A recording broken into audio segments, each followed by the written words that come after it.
Bíblia para a Igreja.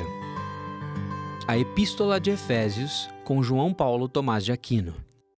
Olá, meu nome é João Paulo e é um prazer estar aqui com vocês no Bíblia para a Igreja. Nós estamos estudando a carta de Paulo aos Efésios e hoje nós vamos estudar o capítulo 4, versículo 17 até o versículo de número 24. O texto nos diz assim: Isto, portanto, digo e no Senhor testifico: não vivam mais como os gentios, que vivem na vaidade dos seus próprios pensamentos, tendo o seu entendimento obscurecido, separados da vida que Deus concede por causa da ignorância em que vivem, pela dureza do seu coração.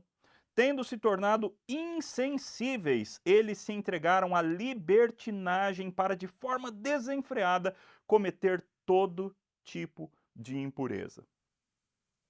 Mas não foi assim que vocês aprenderam de Cristo. Se é que de fato ouviram falar dele, nele foram instruídos, segundo é a verdade em Jesus. Quanto à maneira antiga de viver, vocês foram instruídos a deixar de lado a velha natureza que se corrompe segundo desejos enganosos, a se deixar renovar no espírito do entendimento de vocês e a se revestir da nova natureza, criada segundo Deus, em justiça e retidão procedentes da verdade. O que Paulo faz aqui, ele que no texto anterior falou sobre nós alcançarmos a maturidade de Cristo Jesus, sermos mais parecidos com Cristo, agora Paulo vai fazer um retrato da vida anterior dos Efésios, a vida dos Efésios antes de Cristo, e o que agora é esperado deles, nessa nova vida em Cristo. Aliás, uma boa maneira de resumir todas as cartas de Paulo, eu não lembro qual foi o estudioso que disse isso, mas algum deles disse: seja aquilo que você já é. Ou seja, toda aquela teologia da salvação que Paulo mostra nos 3 primeiros capítulos, agora Paulo nesses 3 últimos capítulos, chama os crentes a viverem essa realidade na prática. Mas ele, no começo do nosso texto, relembra, mais uma vez, o que eles foram. Eles foram como todos os demais ímpios, como todos os demais gentios. E a descrição é terrível. Paulo diz para eles: não vivam mais como os gentios. E aí vejam a lista que Paulo apresenta. Quais são as características de um ímpio? Características de um gentio? Característica daqueles que não conhecem Jesus? Primeiro, eles são cheios de vaidade nos seus próprios pensamentos. Seus pensamentos são vãos, seus pensamentos são inúteis. Segundo, eles têm o seu entendimento obscurecido. Veja, é um entendimento vazio, vaidoso e obscurecido. A mente do ímpio não funciona como deveria funcionar. É o que em teologia se chama dos efeitos noéticos do pecado. Noéticos que não tem nada a ver com Noé, mas que tem a ver com mente, os efeitos mentais do pecado. Além disso, os ímpios são separados da vida que Deus concede. Olha que coisa triste. Você já viveu assim, se você houve um momento antes da sua conversão, se é que você não é um filho de crente que sempre viveu na igreja e ama o Senhor Jesus Cristo, porque isso também acontece, mas se você passou por um momento de conversão, então você se lembra de quando você era assim, separado da vida que Deus concede, por causa da ignorância na qual você vivia. Perceba como Paulo está super enfatizando os efeitos do pecado na nossa mente, na nossa razão. Isso tudo por quê? Por causa da dureza do seu coração. O coração, que é a fonte da nossa razão, das nossas vontades, das nossas emoções, era um coração duro, era um coração empedernido, um coração que não tinha sensibilidade espiritual. E a consequência drástica era esse total afastamento de Deus. Versículo 19 do capítulo 4 de Efésios diz: tendo se tornado insensíveis. O não crente não tem sensibilidade espiritual. E, consequentemente, se entregaram à libertinagem para, de forma desenfreada, cometer todo tipo de impureza. Eu estava conversando com um missionário hoje e ele contava, depois dos seus muitos anos entre povos não alcançados, povos indígenas, ele contava o tanto de absurdos, desenfreados, imoralidade que acontece no meio desses povos.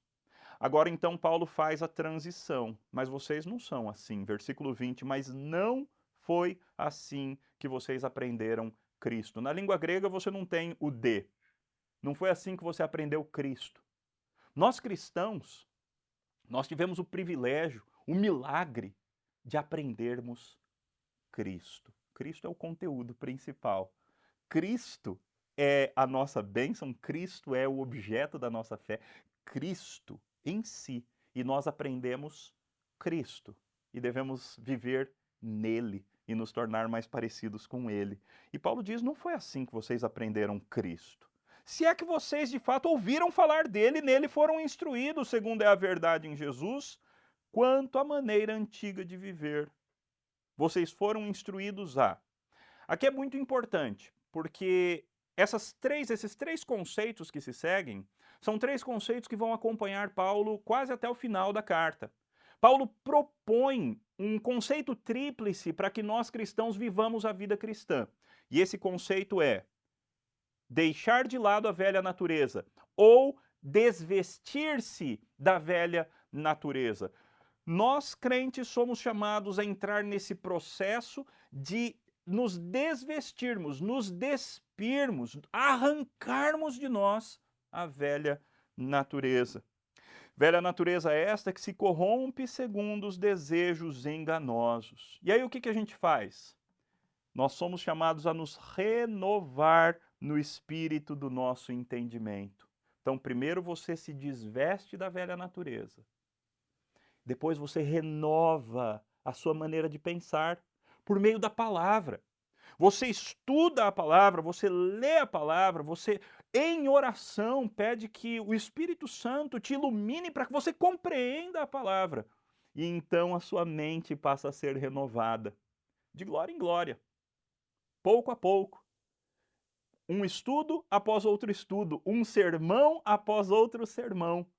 A sua mente vai passando a se tornar cada vez mais parecida com a mente de Cristo. Então, primeiro, desvista-se da velha natureza. Segundo, renove o seu entendimento. É o mesmo processo de tomar banho, não é? Você chega cansado, suado, então você tira a roupa, você toma banho.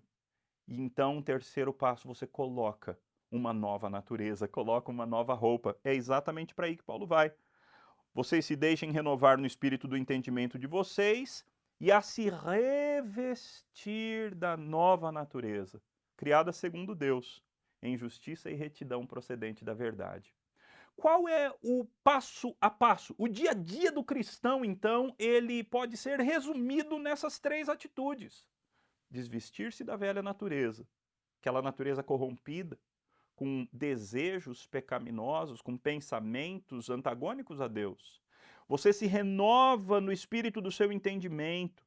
Você passa por meio da palavra, por meio da oração, por meio da comunhão com Cristo, por meio da comunhão com os seus irmãos, de todos os meios de graça, você passa a renovar o seu jeito de pensar.